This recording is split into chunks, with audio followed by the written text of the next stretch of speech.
What's going on, y'all? My name is Brian Christopher Kincaid.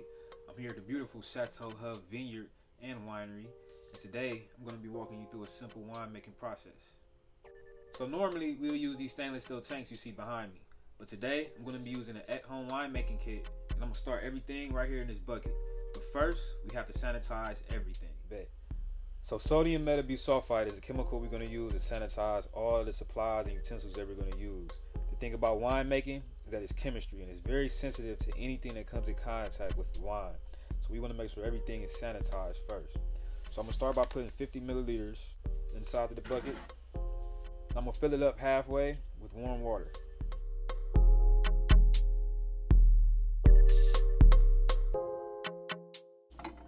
Everything you're going to use, you want to make sure it's sanitized.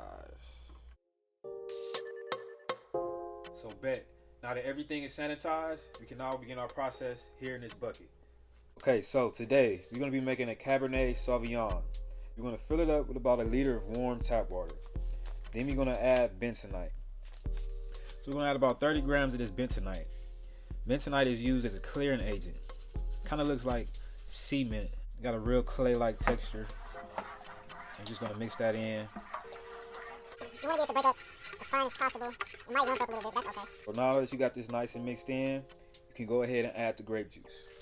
This grape juice is from a brand called Wild Grapes.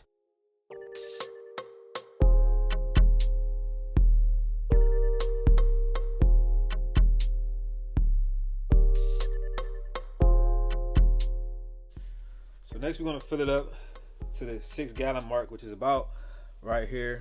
Use distilled water. The thing about distilled water is that it's the most basic water that you can possibly get. Very minimal additives.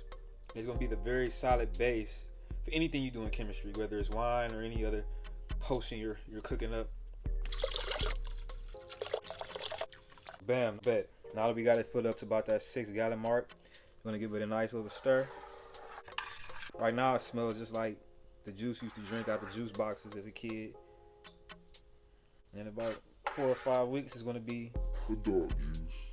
Okay, since we're making a cab, we're going to want to add some type of oak flavoring. So today we got 2 different type of oak flavoring.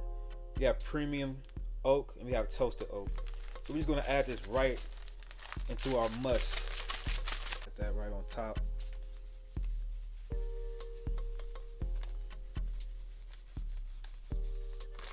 Once you got all the oak in there, a nice little stir again. Now naturally the oak will soak into the wine and settle down, but you want to give it a nice little starter stir.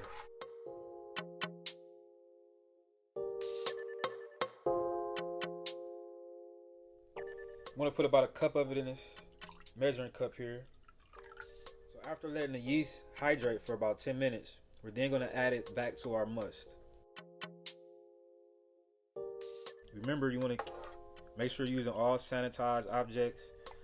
You don't want any foreign particles getting into the wine. I'm going to give that a nice little rinse. I'm going to give it a nice good stir.